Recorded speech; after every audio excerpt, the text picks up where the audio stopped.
The Saints' preseason opener is in the books, and there's plenty of competition in the team's backfield. Plus, one safety is having the best training camp of anyone, but some other players are on the bubble. Tulane's expectations this season are a bowl game at minimum, while LSU's quarterback battle is still wide open after the Tigers' first scrimmage.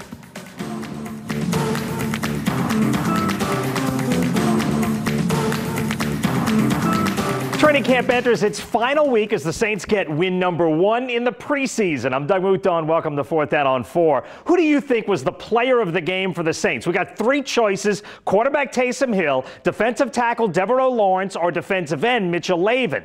All 3 help their cases. Vote now on our mobile app or at WWLTV.com/vote. Results coming up a little later. We start, though, with the running back battle. Ricardo LeCompte reports. Competition inside the Saints running back room, the way these backs won it. I just been working, I just been trying to put my head down and work. I was a walk-on, so I'm used to it. Nothing that I hang my head about. I just got to maximize on the opportunities. Taking advantage of each carry, and every running back not named Alvin Kamara or Mark Ingram knows the opportunities are limited. And through the first 2.5 weeks at camp, the reigning Rookie of the Year has turned into a sage of sorts. I'm still young, but at the same time, I got some experience, so whatever I can do to help, because I remember where I was at last year, and I had Mark to help me, and, Adrian and, John Kuhn, and, so if I can make it, a little bit easier, or give them, a little sense of ease, okay, all right, well, I know I'm doing good, but I just got to do this a little bit better than, that's all I'm trying to do. And Boston Scott paying attention to Kamara's advice. Like Kamara, Scott flashes his versatility in training camp. He's getting reps in the backfield and also as a returner. If that's the way I'm going to make the team, then that's what I'm going to do. I'm going to do the best that I can to be the best returner I can be. I'm going to do the best I can. That when my number's called, that puts me on the active roster. Obviously they're going to have me as a returner, but I also get to work my way in on offense. Scott had 1 carry in the first preseason game, but did take kick returns. He says he did okay, only because he didn't accomplish his goal of scoring a touchdown. Out of the gun. But fellow back Jonathan Williams did find pay dirt against Jacksonville late in the 4th quarter. Oh, Jonathan Williams, he's leaving his mark. Williams' stock rising in those last 5 minutes, and now he's getting more looks at the position. Williams is a 3rd-year back out of Arkansas, and during his junior year with the Razorbacks, he earned 2nd-team All-SEC honors. NFL teams began to look at him, but Williams decided to come back for his senior year. But a foot injury sidelined him for the entire season, hurting his draft pick status. That hurt. Got drafted in the 5th round and still wasn't really, healthy going into my rookie year, so I didn't play much. Got cut from there, and, it hurt, just because I thought I was a 2-back. Now I go be on practice squad, and, it's not the image I had of myself, so it was tough. I got here and I just wanted to keep working. I just kept believing in myself, kept my head down and kept working, and I'm still working. And that grind is grabbing the attention of his teammates. He's run the ball extremely well, but I think more so than that, he stuck his nose in there in pass protection, better than anybody I've seen in a while. He really takes pride in that, and obviously that's a role amongst our running backs that they take really great pride in. Williams hasn't secured a roster spot just yet. None of the backups have. The battle wages on. But these running backs wouldn't have it any other way. In Metairie, Ricardo LeCompte, 4th Down on 4. All right, thanks, Ricardo. On the other side of the ball, no player has been better at camp so far than safety Marcus Williams. Williams looks like a guy ready to take a major step forward in year 2. He's been disruptive, and he's been all over the field. The Saints secondary as a whole is still a work in progress as they integrate new pieces like Kurt Coleman at strong safety and Patrick Robinson covering the slot. But Marcus Williams looks very comfortable. Oh man, he good from sideline to sideline. I mean that's amazing when a guy can line up on one hash and get to the other side and still make a play on the ball. Just being here for this short period of time, I've seen what that guy can do, and he's the range that he has is pretty unbelievable, and he's a really, really good player. It's a range he showed as a rookie. He was second on the Saints with 4 interceptions, but clearly he looks ready to take a major step forward in season 2. If training camp is any indication, many more picks could be coming. We're seeing him get to throws that you normally may not expect a free safety to get to, and so it becomes a little bit more challenging for the quarterback to hold him, know where he's at on each play, understand when he drops into the coverage as opposed to on top of the coverage. You can't just fall asleep with a player like that because he catches the ball so well. It's an ability that's grown quickly. When asked about Marcus Williams last week, Drew Brees brought up the name Ed Reed, the Destrehan legend who is one of the NFL's best free safeties ever. It's quite a comparison. It means a lot, you know, just coming out here, focusing, practicing every day with a great quarterback like him just helps me to get better. So with him out here, you know, throwing the ball, coaching, you know, he's coaching me. He sees me out there. I see him, and every time I see him, I'm like, I got to make a play. It's just helping me be better for the other quarterbacks I'm going to play. It makes it easier for me. So having a great quarterback like him is always going to make me better. Marcus Williams will not play against a better quarterback all season than the one he sees every day. And he's not looking back. Before that interview with Williams, he told reporters, if you ask about last season, I'm walking off. Clearly, he has moved on from that play in Minnesota. And everyone who's seen a practice this summer can tell. When we drafted him, we felt like he was very, very intelligent, and you're seeing that. I think he plays the run well, and he communicates well, so he's doing very well. Doing very well. That's as high a compliment as you'll hear from Sean Payton. And Marcus Williams has earned that praise. Now to get some analysis at camp, we turn to one of the best who covers the Saints. Joined by Joel Erickson, who of course covers the Saints for The Advocate. All right, look, Marcus Williams has been maybe the single biggest jump of any player in camp. What do you like about him at this point? Well, what I really like is what we saw last year in camp. We saw the range, but we saw it a lot on deep balls. We saw him plays down the field. And what we're seeing now is he's doing a lot of work in that 10 to 15 yard range where so many passes in the NFL get thrown. And a lot of times that's where the interceptions get made too. We're starting to see him do that work up front. He had 4 picks last year. If he's going to expand on that and start making plays in that mid-range, who knows? I mean, he might end up being the bellwether for a defense that really wants to create a lot of turnovers. Yeah, no question about it. All right, look, 3 more preseason games to go. Preseason game 3 is the one where the veterans get the work, but 2 and 4 are really for a lot of guys to make the team. Give me a couple of bubble guys who really need to have big preseason games. Well, I think one guy who needs to get back, who probably we would have had on the roster before, is Michael Oomanawanui. He's a veteran tight end. He's a great blocker, but he's just been hurt. He's been battling injury, and the more that happens, the more a guy like Garrett Griffin or Dan Arnold or somebody can kind of step up into that role, because Ben Watson's such a good blocker, and now he's back on the team. Another spot, I'm going to say Jermon Bushrod, and really just kind of that whole offensive line, backup offensive line in general. They all have to have big games because there's a lot of options. There's 4 or 5 guys at center. There's 2 or 3 guys at tackle that could play it. Now, Bushrod can kind of do both, which helps him a lot. But if you have a tackle and you have a couple of guards and you got a couple of guys who can fill those spots, maybe you don't need the swing guy like you had with Calamete. So that's big. And I think the other one is just there's some pass rushers who've been on this team that Hauli Kakaha, Al-Qadim Muhammad, Jaron Elliott, who had a big game the other day and has been in the NFL. Those are guys who face a really long uphill climb on the depth chart, and they're going to have to keep doing what Elliott did in the preseason game the other night to really force their way onto a roster that seems pretty set at defensive end. Yeah, you talked last week about how good Alex Okafor has played.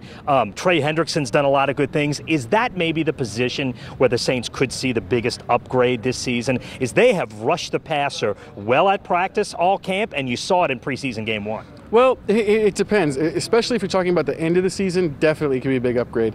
I think what you could see out of it is that middle stretch of the season. There was a spot maybe from game 4 to game 8-ish, game 9, well, basically up until Okafor got hurt, where he was getting to be borderline dominant off the right edge, and you were starting to see sacks get piled up. Can't remember the game off the top of my head, but there was one where like every defensive end had 1 sack. And so I think if they can get to that point, where they were in the middle of that stretch run, where Okafor is really bending off the other side, they can't necessarily pay as much attention to Cam, and those other guys are rotating in. Trey Hendrickson, if Marcus Davenport's able to get healthy and contribute, then you've got a pass rush That's what people really look for in this league, is when you can just keep sending waves of guys at him and there's constant pressure the entire time. Last thing, we've seen a bunch of NFL teams already have key injuries at this point in camp. The Saints have fortunately been able to avoid that so far. Have you seen anything in camp? Because a lot of us think this team can be really good this year. Have you seen anything in camp to change your mind about this team, or would you say you're as optimistic about this team's chances this season as you were at the start of camp? I think I'm about in the same spot. It's kind of been what we expected. It doesn't feel like there's a ton of spots up for grabs. You kind of see what's going on. Maybe with a couple more preseason games, I think, but I don't think there was anything in that Jacksonville game that would really throw me off. I think right now it's what I thought they were, which is a team that can make a run at Atlanta. Thank you, Joe. Can make a run at Atlanta. The Saints escaped preseason game number 1 in Jacksonville without any major injuries, and several guys made cases to be on that final 53-man roster, as Ricardo LeCompte reports. Sean Payton beginning his 13th season. Plenty to digest after preseason game number 1. And with Drew Brees not playing, the backup quarterback competition between Tom Savage and Taysom Hill unfolded under the lights, and the battle will continue through the preseason. Savage was effective, but didn't wow anyone. 10 of 14, 70 yards, and led a touchdown-scoring drive in the second quarter. There was a couple throws I missed that I can improve on, but other than that, I thought it was a good first preseason game, and we got the win. Hill made the most impact with his legs, rushing for 52 yards and a score. Hill keeps it, he's in. Touchdown Saints. You know, I had a lot of high hopes and expectations for myself going into the game, and it just felt good to be back on the field, playing quarterback under center, doing all that, and it's a ton of fun. And you know, overall, I was happy with the way that we played. Both of them, you know, were competing. I'm sure, you know, there were some good things. Taysom did some things running the ball, and Tom made a few nice throws. The running back competition also heated up in the 904, and third-year back Jonathan Williams stood out the most carrying the rock. He ran the ball just 4 times, but looked good doing so.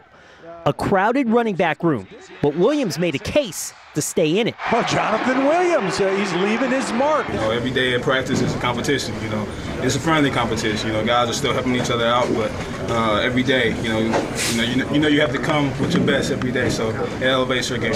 I thought he played good in his snaps that he had the other night. He had a good run down here. He's a smart runner. He's got good patience and vision. The Saints touted their defensive depth, and the D-line certainly showed that in this contest. Cam Jordan, Alex Okafor, and first-round pick Marcus Davenport didn't play.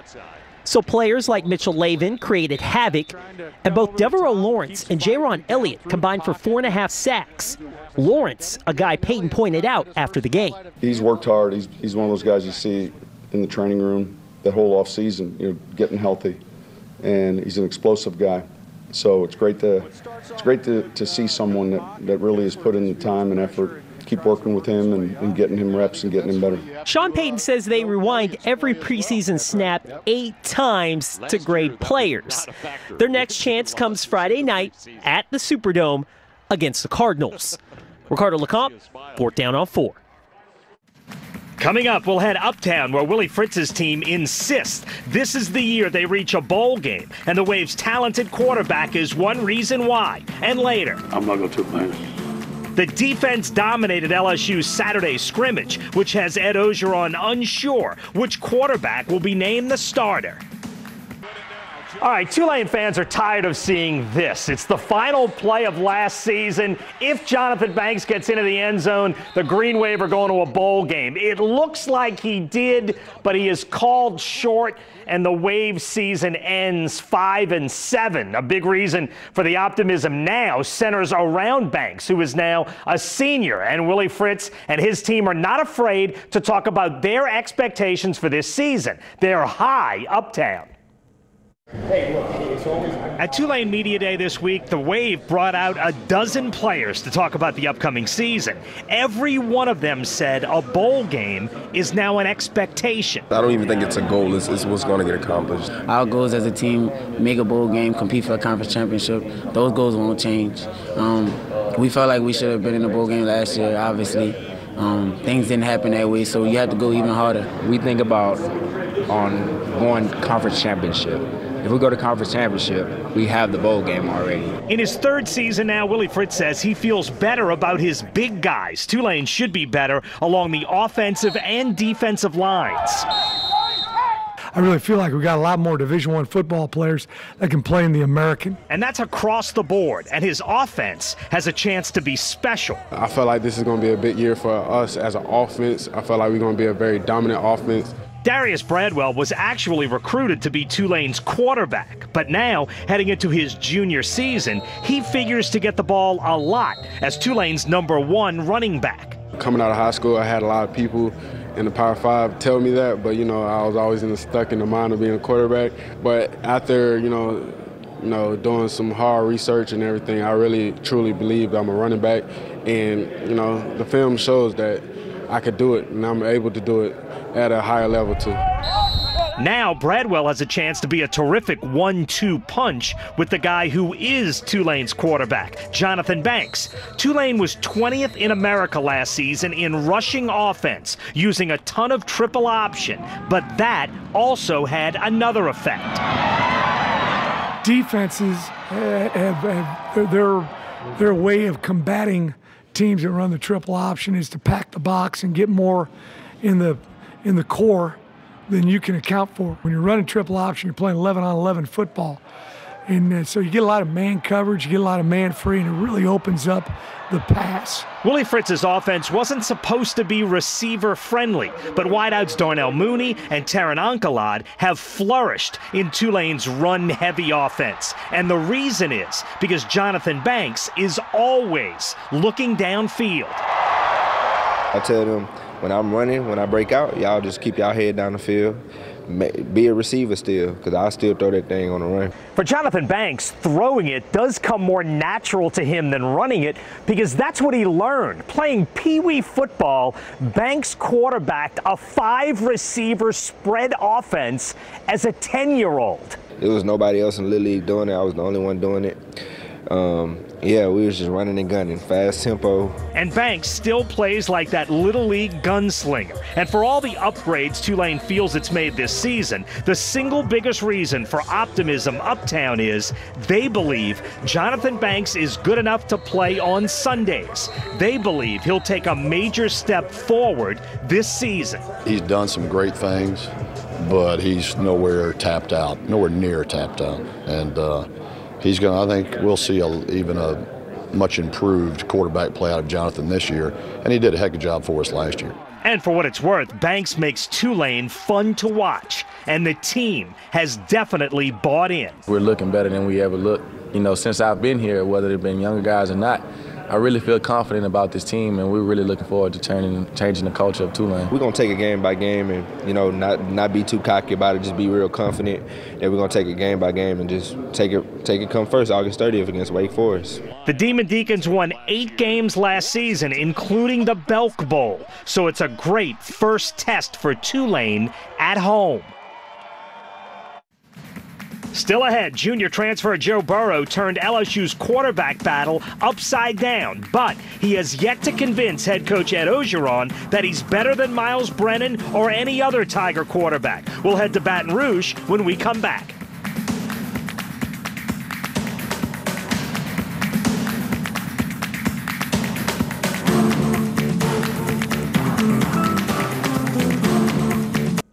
Ed Orgeron calls them preseason games, intra-squad scrimmages. LSU had their first this weekend. Now, there's no cameras allowed, so Coach O tells us how it went afterwards, as Ricardo LeCompte reports. After the first preseason scrimmage of the fall Saturday, no starting quarterback has been named just yet. I'm not going to, man.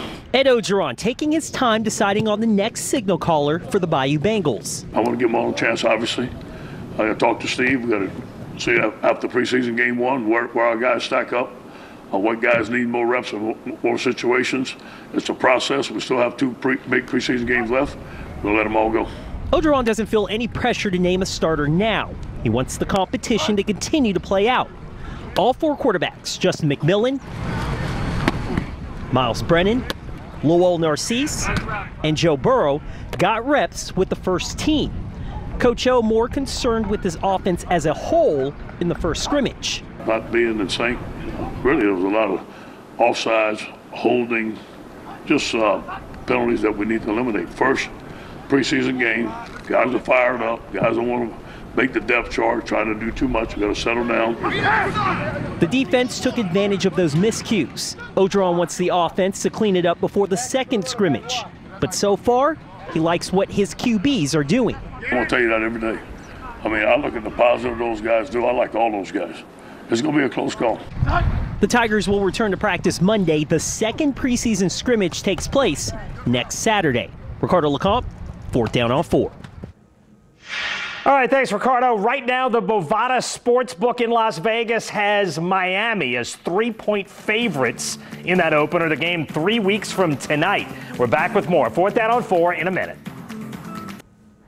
Results of our poll question tonight. Mitchell Lavin is the Saints player of the game for week 1 of the preseason. Lavin, of course, went the very common route from high school in Hawaii to Arkansas. All right, we're out of time. Thanks for watching. We'll see you next week on 4th Down on 4.